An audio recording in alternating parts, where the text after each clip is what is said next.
ছাত্র জনতার অভ্যুত্থানে গত বছরের 5 আগস্ট শেখ হাসিনার সরকার উৎখাত হওয়ার আগে তার বিরুদ্ধে বাংলাদেশে জনরোষ দানা বেঁধে ওঠার সম্পর্কে ভারত অবগত ছিল।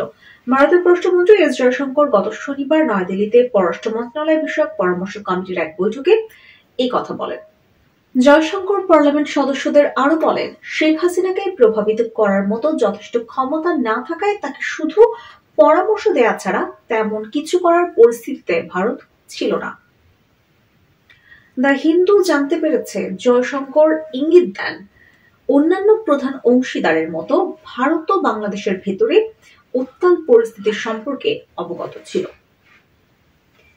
এ প্রসঙ্গে জাতিসংঘের মানবাধিকার প্রধান ফলকার তুর্কের সাম্প্রতিক মন্তব্যের কথা উল্লেখ করেন তিনি।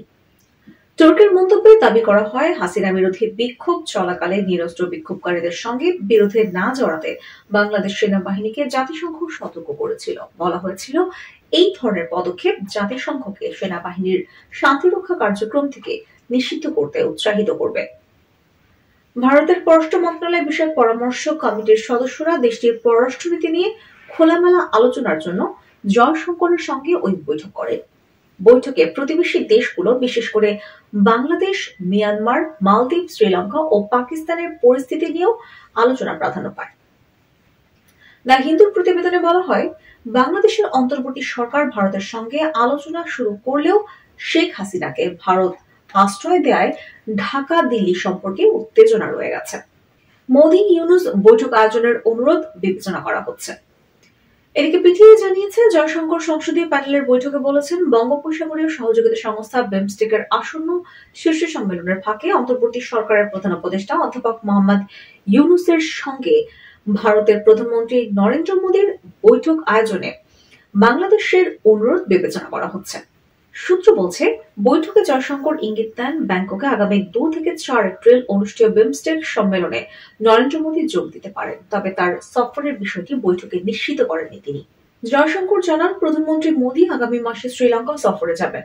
বিমস্টেক সম্মেলনের ফাঁকে মোহাম্মদ ইউনুসের সঙ্গে নরেন্দ্র মোদীর সাক্ষাৎ ও দ্বিপক্ষীয় বৈঠক হতে পারে কিনা জানতে চাইলে তিনি আবারও নিশ্চিত না করে বলেন, এটি বিবেচনাধীন আছে। প্রসঙ্গত, বিমস্টেক সম্মেলনের ফাঁকে মোহাম্মদ ইউনুস ও নরেন্দ্র মোদীর মধ্যে সম্ভাব্য আলোচনার জন্য বাংলাদেশ বুধবার ভারতকে কূটনৈতিক পত্র দিয়েছে। এর আগে জাতিসংঘের সাধারণ পরিষদের অধিবেশনের ফাঁকে দুই নেতার মধ্যে বৈঠকের জন্য বাংলাদেশের পক্ষ থেকে চিঠি দেওয়া হয়েছিল। তবে সে সময় তাদের বৈঠক হয়নি। এবার ব্যাংককে বৈঠক হলে এটি হবে অন্তর্বর্তী সরকারের শীর্ষ পর্যায়ের সঙ্গে ভারতের শীর্ষ পর্যায়ের প্রথম বৈঠক। পিটিআই জানায়, সংশ্লিষ্ট সূত্রগুলো বলেছে, বৈঠকে কয়েকজন সংসদ সদস্য বাংলাদেশে হিন্দু সম্প্রদায়ের উপর হামলা ঘটায় উদ্বেগ জানান। এসব ঘটনায় ভারত কি পদক্ষেপ নিয়েছে সে বিষয়ে জানতে চান তারা। জবাবে জয়শঙ্কর জানান, বাংলাদেশের অন্তর্বর্তী সরকার দাবি করেছে, হিন্দু সম্প্রদায়ের উপর সাম্প্রতিক হামলার ঘটনাগুলোর কারণ রাজনৈতিক সংখ্যালঘু সম্প্রদায় হওয়ায় নয়। বৈঠকে কংগ্রেসের সংসদ সদস্য কে.সি. বেণুগোপাল ও মনীষ তিওয়ারি, শিবসেনা ইউপিটির সংসদ সদস্য প্রিয়াঙ্কা চতুর্বেদী, কংগ্রেসের মুকুল ওয়াসনিক সহ কয়েকজন সংসদ সদস্য বাংলাদেশের হিন্দু সম্প্রদায়ের লোকজনকে নিশানা করে হত্যার অভিযোগের বিষয়টি তোলেন।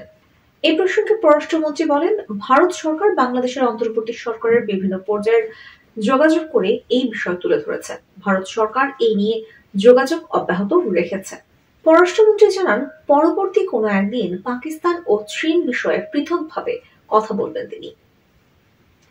তবে পাকিস্তানের দৃষ্টিভঙ্গির কারণে সার্ক নিষ্ক্রিয় হয়ে আসছে এবং এজন্য ভারত বিমস্টেককে দ্য বে of Bengal initiative for multi-sectoral technical and economic cooperation শক্তিশালী করার চেষ্টা করছে বলে মন্তব্য করেন পররাষ্ট্রমন্ত্রী।